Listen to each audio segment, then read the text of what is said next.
विकास भारद्वाज जी दिल्ली से। जय श्री राम। जय श्री राधे महाराज जी। महाराज जी, ऑफिस से आज्ञा लेकर वृंदावन 1-2 दिन आया हूँ आपसे मिलने के लिए। महाराज जी, आखिर बार जब आया था तो राधा और राम नाम में फंसा हुआ था। ये कह रहे थे कि फिर बाहर कोई साधकों ने इनको राम नाम में कि इनको रुचि ज्यादा थी तो वैसा हो गया। प्रभु, आपसे एक शिकायत है कि आप हमारे लिए इतना देरी से क्यों आए? अब 40 वर्ष बीत चुके हैं, लगता है जीवन यूं ही खराब हो गया। पहले मिल जाते तो और नाम का जो सुख अभी मिल रहा है वो मिल जब जाता। त्रवहि दीन दयालु राघो तो साधु संगति पाइए। जब राम जी कृपा करते हैं तो भगवान अपने प्रेमी संतों के पास भेज देते हैं। जब द्रवहि दीन दयालु राघो तो साधु, ये तो कृपा मनाओ कि पूरा जीवन बर्बाद नहीं होने पाया। नहीं, ऐसे ऐसे लोग हैं केवल बस खान पान कमाया भोगा लड़का बच्चा परिवार इसी में पूरा जीवन व्यतीत कर देते हैं।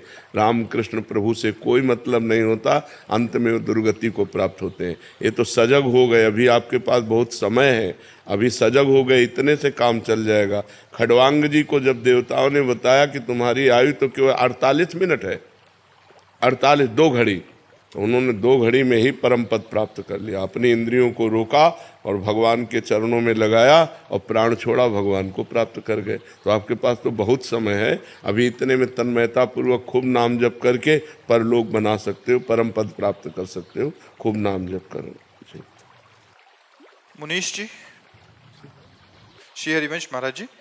महाराज जी, मेरी उम्र 35 वर्ष की हो चुकी है। आज तक जिस बात से मन अशांत रहा है कि क्या जीवन में कर्म प्रधान होता है या जो भी होना है वो पहले से ही लिखा हो चुका है। महाराज जी, गत 35 वर्षों में जो पाप जाने अनजाने में मुझसे हुए, क्या वो सब पहले लिखा जा चुका है? नहीं, क्रियमाण है, ये लिखे गए हैं, अब लिखा गया है, अब इनका हिसाब आगे होगा।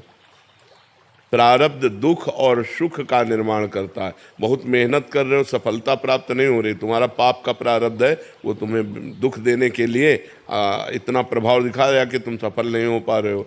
और तुम छोटा सा काम कर रहे हो, उन्नति पे उन्नति होती चली जा रही, तुम्हारा पूर्व का पुण्य प्रारब्ध है। जैसा ऐसा नहीं कि पाप कर्म के लिए प्रारब्ध है, नहीं, पाप कर्म कर चुके जो हैं उसे प्रारब्ध कहते हैं। हमारी बात समझ रहे हो? पाप कर्म जो पीछे हमसे हो चुके हैं और इस जन्म में जो उनका फल मिलना है वो प्रारब्ध फल कहा जाता है। ये तो पाप कर्म है, ये पाप कर्म है, ये नया है, ये पुराना प्रारब्ध नहीं कहा जाएगा कि प्रारब्ध से कर्म नहीं बनता। प्रारब्ध फल देता है, दुख या सुख, विपत्ति या संपत्ति, हर्ष या शोक, ये वो देता है। वो ये नहीं कहता कि तुम किसी लड़की को छेड़ो, तुम किसी का हिंसा कर दो, तुम किसी की बेईमानी कर दो, तुम किसी की घूस ले लो और कहो कि हमारा प्रारब्ध था। प्रारब्ध नहीं है, नया कर्म तुम्हें भोगना पड़ेगा। ऐसे ही किया महाराज, आपके भीतर पाप हुए तो जो पाप कर्म हुए हैं अभी तो समय है, उनका मार्जन कर लो। तीर्थों का अवगाहन करो, गंगा आदि तीर्थों का अवगाहन करो, नाम जप करो, भगवान की कथा सुनो, भगवान की शरण में हो जाओ। नाम संकीर्तनम यस्य सर्व पाप प्रणाशनम, भगवान का नाम कीर्तन समस्त पापों का नाश कर देता है। घर में आधा घंटा बैठ करके राधा राधा नाम कीर्तन करो, ध्वनि से पूरे घर में राधा नाम गूंजे तो तुम्हारा पाप भी नष्ट होगा और घर भी पवित्र होगा। ठीक है? हाँ, आज से जो पाप कर्म हैं उनको धीरे धीरे शनै शनै उनको रोको। हम आपके द्वारा नए पाप ना बने, डरो नहीं तो नरक में भोगना पड़ेगा इन सब पापों को। केशव जी, उत्तराखंड से। राधे राधे। राधे राधे महाराज जी। महाराज जी, मेरा सवाल है कि जिंदगी में कभी भी मन किसी भी गलत चीज की तरफ जाता है तो उस वक्त मन इतना हावी हो जाता है कि पता होते हुए भी कि ये गलत है, इंसान गलती कर बैठता है। महाराज जी, ऐसे में कैसे बल आए? नाम पता होते हुए भी हम जो सही कार्य नहीं कर पाते वो गलत कार्य कर बैठते हैं। पता है सही कार्य है, करना चाहिए, लेकिन मन निरुत्साहित रहता है। पता है गलत कार्य नहीं करना चाहिए पर मन कर लेता है, उसमें अध्यात्म बल की कमी होती है। यदि हम खूब नाम जप करें भगवान का तो हमारे अंदर ऐसा बल आ जाएगा कि जहाँ ब्रेक मारो बस वहीं ब्रेक मार दो। नहीं, कदापि नहीं, गलत नहीं होने देंगे। धर्मयुक्त भोग मन को देंगे, अधर्मयुक्त भोग मन को दे ही नहीं सकते। प्राण भले चले जाएं, मैं गलत नहीं कर सकता, वो निकल जाएगा। मन बहुत बलवान है, मन से बलवान भगवान का नाम है। यदि नाम जप करोगे और नाम जप एकत्रित कर लोगे अधिक नाम बल, तो फिर नाम बल के द्वारा मन को रोका जा सकता है। क्योंकि नाम जपते जपते विशुद्ध ज्ञान जागृत हो जाएगा और जब अज्ञान का नाश हो जाता है तो इन भोगों में प्रीति नहीं होती, गंदी बातों में प्रीति नहीं होती, अधर्म में प्रीति नहीं होती। एक तरफ भोग है, एक तरफ भगवान है, भगवान का नाम है तो हमारा मन भगवान के नाम की तरफ जाएगा जब पवित्र हो जाएगा। अभी तो एक तरफ भगवान एक तरफ भोग, तो भगवान की तरफ पीठ कर लेगा और भोगों की तरफ चला जाएगा। तो हमें चाहिए कि खूब नाम जप करें, और हो सके तो जैसे गीता जी है या भागवत जी है, एक अध्याय रोज स्वाध्याय करो। शास्त्रों के स्वाध्याय करने से ज्ञान बढ़ता है, नाम जप से अध्यात्म बल बढ़ता है, फिर हम रोक सकते हैं। महाराज जी आपके चरणों में कोटि कोटि प्रणाम।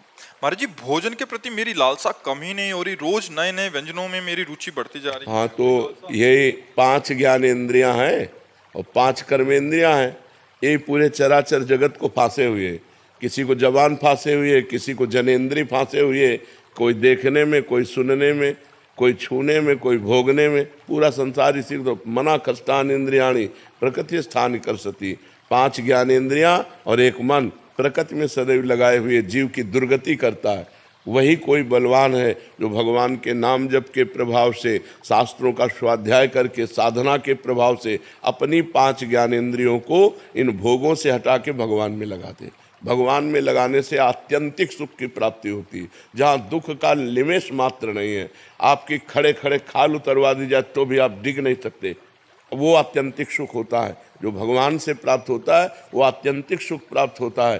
ठाकुर हरिदास जी को 22 बाजारों में मार बेटो मार कोड़ो उनके, लेकिन हरि बोल हरि बोल। भगवान से जो आनंद प्राप्त होता है वो आत्यंतिक सुख प्राप्त होता है, वो कहीं नहीं प्राप्त होता है। वो स्वामी तुलसीदास जी कह रहे हैं, जाकी कृपा लवलेश ते मतिमंद तुलसी दास हो, पायो परम विश्राम राम समान प्रभु नाही कहूँ। ये मलमूत्रों के द्वारों में सुख है, यहाँ से खा लो, इतने भर के जाने की बात है। यहाँ से गया क्या था कोई मतलब नहीं है, वो फिर तुरंत उल्टी करके देखो तो देखने लायक नहीं रहेगा।